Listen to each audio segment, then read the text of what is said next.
거룩한 불편책에서 부탄이 세계의 희망이 되고 있는 행복국가로 이제 소개를 하셨는데요. 유 대표님도 부탄을 방문을 하셨다면서요. 소감이 어떠셨어요? 전 부탄에 처음 갔더니. 언제 가셨죠? 코로나 바로 직전에. 2019년에. 굉장히 일찍 가셨네요. 그러니까 그 이후에 법륜 스님이 엄청 자주 가시면서 활동하는데 그 전에 가신. 그전에 하셨어요. 제일 인상 깊었던 건 뭐냐면, 부탄은 정말 이 개들이 행복한 나라가 아니냐. 가보셨죠? 아니, 부탄은 못 가봤어요. 못 가보셨어요. 아주 비슷한 그 히말라야를 워낙 많이 가봐가지고 부탄은 못 가봤습니다. 부탄은 거기는 완전히 이를테면 개판이라고 할까. 개들이 그냥 아무렇게나 누워 있어요. 그리고 어슬렁어슬렁 사람을 두려워하지도 않고 짖지도 않아요. 저는 놀랍게 느꼈던 게 예전에 내가 처음에 인도 갔을 때 소라든가 이런 비둘기나 새들이 사람을 두려워하지 않고 막 이걸 보면서 놀랐던 게 뭐냐면 인도 사람들은 이게 고기를 먹지 않으니까 막 잡아먹지 않지 않습니까? 살심이 없다는 걸 이 동물들이 알아서 사람들을 두려워하지 않는구나. 근데 부탄에서 느꼈던 게 거기는 개고기 같은 거 안 먹잖아요. 그렇죠. 그러니까 개들이 삶의 위협을 느껴본 적이 한 번도 없는 거예요. 그러니까 개들이 완전히 그냥 뭐 어슬렁어슬렁 기어다녀도 누구도 건드린 사람이 없고. 그래서 처음에 개들이 정말 행복한 국가구나. 개가 행복하면 사람은 오죽하겠느냐. 이거. 어쨌든 사실 지금 기후 환경 문제의 가장 문제가 뭐냐면 GDP를 바꾸는 문제입니다. 이게 바로 모든 원흉이에요. 다 GNP, Gross National Product, P가 프로덕트지 않습니까? GDP도 도메스틱 프로덕트, 다 프로덕트예요. 생산을 많이 하는 겁니다. 생산을 많이 해야 소비를 많이 하고, 소비를 많이 하는 나라가 이제 폐기를 많이 하는 거지 않습니까? 그러니까 생산을 많이 하는 척도를 기준으로 해서 선진국과 후진국이 나눠주고, 그걸로 1등에서 몇 위까지, 우리나라가 뭐 10위에 있다, 13위에 있다 하지 않습니까? 근데 이 프로덕트가 많다는 얘기는 그만큼 자원 소비를 많이 한다는 얘기지 않습니까? 그렇죠.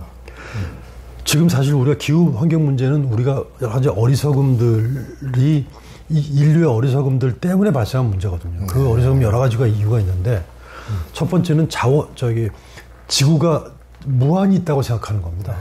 지금 실제로 우리나라 경제학이 굉장히 놀랍도록 비과학적인 토대 위에 만들어진 학문이에요. 지금의 경제학은 자원이 무한히 있다는 전제후에 만들어진 학문입니다. 근데 팩트는 only one earth지 않습니까? 하나뿐인 지구잖아요. 무한하지 않거든요. 무한하다고 생각하니까 자원 채굴을 중심으로 해서 상품 생산을 하고 있기 때문에 그래서 이 GDP를 바꾸는 거에 중요한데 이것을 바꾸고 이거에 대안을 제시한 나라가 이제 부탄입니다. GNH지 않습니까? Gross National Happiness잖아요. 그러니까 행복이라고 하는 어떤 뭐 비물질적인 가치를 행복으로 척도로 바라본 거죠. 우리는 프로덕트는 물질적 가치지 않습니까?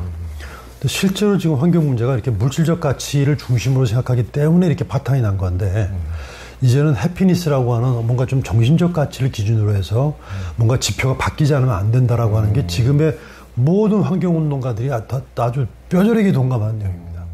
그 맨 앞에 이런 지표를 제시한 게 바로 GNH 부탄이에요. 그래서 GNH가 그때 70년 초에 우리 왕이 그런 주장을 했을 때는 초기엔 굉장히 웃음거리였죠. 근데 지금은 자기들이 웃음거리죠. GNP, GDP를 주장하고 있었던 서구 국가가 오히려 부탄이 오히려 굉장히 주목을 받고 있고 뭐 그러고 있어서 어쨌든 굉장히 거기는 이제 관광객이 많이 오는 걸 원하지 않기 때문에 인원수를 딱 제한하잖아요. 그래서 꼭 한번 가십시오. 아주 정말 살고 싶은 그런 곳이죠. 그러니까 제가 2001년도에 그 부탄을 가려다가 그 인도 순례할 때 그때 못 간 적이 있는데 그 보드가야에 있는 부탄 사찰에서 소개장까지 다 받아가지고 했는데 그때 하여튼 막 일이 있어가지고 다른 쪽으로 가는 바람에 못 갔는데 하여튼 부탄도 다음에 한번 꼭 가보고 싶네요. 그 기독교 이제 근본주의자들은 명동이나 서울역에서 예수천국 불신지옥 피켓을 들고 다니면서 예수 믿으면 천국 가고 예수 안 믿으면 지옥 간다 그런 협박하는 분들도 있거든요. 근데 불교에서도 이제 도산지옥, 화탕지옥, 한빙지옥 이런 지옥들이 많이 등장하는데요. 유 대표님은 지옥에 안 가는 것이 목표가 아니라 지옥을 없애는 것이 목표라고 하셨는데 무슨 말씀이십니까? 그건 뭐 지장보살님의 서원이 우리 보살님들 지장보살님의 서원이 그 해탈을 해서 해탈을 하고 싶은데 해탈을 하고 싶은데 무수한 지옥에서 고통받고 있는 사람들의 그 그늘이 나를 비추고 있기 때문에 이 그늘이 없어지지 않는 한 본인은 해탈할 수가 밝은 곳으로 갈 수가 없는 거죠. 내가 정말로 밝은 곳으로 가려면 이렇게 어두운 그림자를 없애야 되는데 그러려 한다면 어둡고 고통받는 사람들에게로 가서 그들의 고통을 없애줘야지만이 내가 정말 해탈이 된다라고 이렇게 서원을 세우셔서 지옥으로 일단 일부러 들어가신 거죠. 지옥 중생을 없애기 위해서. 전 그거를 전 처음에 불교를 접하면서 너무 감동했었어요. 전 중고등학교 다닐 때는 말 맞다나 저기 예수천국 불신지옥 이거 했었었는데. 교회 오빠. 그랬었죠. 근데 불교에서는 천국에 가는 게 목표가 아니라 지옥을 없애는 게 목표라고 하니까 난 너무 아주 충격적 감동이 좀 있었죠. 근데 생각해보니까 이를테면 우리 어머니가 고통받고 지옥에 계시는데 나만 천국에 가면 내가 정말 천국에서 행복할까 이런 생각이 들어요. 그러니까. 그리고 또 그런 무수한 많은 고통받고 있는 내 사랑하고 있는 우리 아이들과 이런 애들이 지옥에서 고통받고 있는데 천국에서 행복하다라고 느끼는 이 사람이 정말로 천국에 올 만한 사람일까? 그러니까. 그런 생각이 들어요. 그래가지고 어쩌면 예수천당 불신지옥이라는 게 다른 사람이 사랑하는 모든 사람이 고통받든 말든 나는 천국 가겠다고 하는 거야말로 이런 이기적인 것들이 정말로 이게 하나님이 원하는 걸까? 그러니까. 그 다음에 보통 우리는 뭐 믿습니다 주시옵소서 얘기하지 않습니까? 실제로 기도가 다 이루어지면 다 돈 많이 벌고 출세해달라고 하는 게 기도인데 이게 다 이루어지면 세상 결단 나거든요. 그렇지. 그러니까 기도가 안 이루어지는 게 기도가 이루어지는 거잖아요. 그렇죠. 그러니까 기도가 안 이루어지는 게 이루어진 거다. 그렇게 탐욕에 맞게 다 기도가 이루어지면 세상 완전히 망하게 되는 거죠. 모두가 서울대 들어가려고 다 이게 이루어지면 우리나라 교육체가 다 붕괴하는 것처럼. 그래서 어쩌면 오히려 나 혼자 천국 가려고 하는 것들이 무수한 많은 내가 정말 자비심을 갖고 있다 한다면 고통받는 사람의 고통을 없애는 것들이 더 중요하지 않느냐라고 하는 그 지장보살님의 서원이 나한테 너무너무 크게 감동을 줘서 나도 이제 그런 삶을 살아야 되겠다 생각을 했었죠.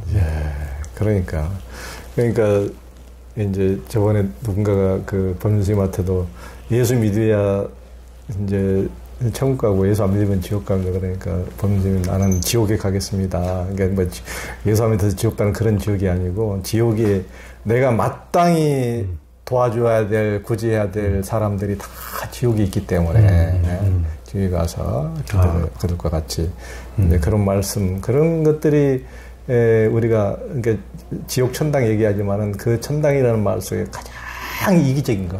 다른 사람들이 어떻게 되든 간에 상관없이 나는 갈 테야. 그렇죠. 빠이빠이 안녕. 이게 가장 이기적인.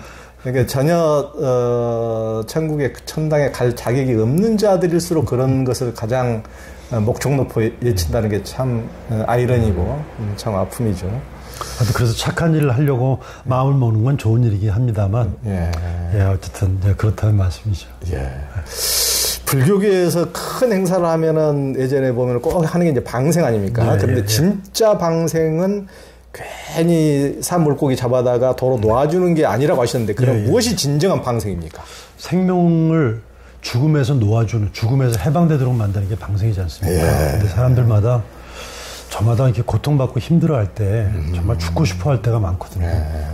죽고 싶어하는 사람들, 그런 마음을 먹는 사람들을 그 죽고 싶어하는 마음을 갖다가 어루만져주고 헤아려주고 위로해주고 격려해주는 것. 또 그런 동물들을 갖다가 실제로 우리가 옛날에 물에 빠지거나 이런 일이 있을 때 그때 막 숨을 못 쉬고 이럴 때 이게 죽는 거구나 이런 생각이 드는 경우가 있었습니다. 그때 누군가 나를 딱 잡고 확 끌어주면 그만큼 고마운 삶을 느꼈어요. 그죠? 그러니까 어쩌면 고통받고 있는 사람들과 그렇게 정말 죽을 만큼 힘들어하는 사람들 아니면 그런 것들을 느끼거나 그런 삶을 느끼고 한 사람들의 입장에 서서 생각해 주는 것. 또 그런 것들이 사람과 관계 속에서 방생이라고 생각이 들고요. 그 다음에 어떤 동물이라든가 생명 같은 것들을 갖다가 제가 아까 말씀드린 것처럼 이게 정말로 자기 명을 다할 때까지 살아갈 수 있도록 그렇게 일단 돕고 그런 마음을 일단 자비의 마음을 갖는 게 방생의 마음이 아닌가 이런 생각이 들었어요. 그렇죠. 진짜 자기가 원튼 원치 않던 참 전쟁이나 온갖 재난이나 이런 것에 의해서 참 죽어가고 고통받는 사람들이 세상에 얼마나 많은데 그런 사람들을 정말 구해줘야지 일부러 사물고기 잡아다가 재난을 우리가 만들어가지고 다시 구해줬네 이렇게 하면 그게 쇼가 되고 그렇죠. 이벤트 행사가 되니까 진정한 진짜 방생은 지금 우리 시대에도 고통받는 사람들 워낙 우리 주위에 눈을 크게 떠보면 많기 때문에 그 사람들에게 그 사람들의 도움의 손길을 내밀어서 도와주는 게 진정한 방생이다. 정말 옳으신 말씀입니다.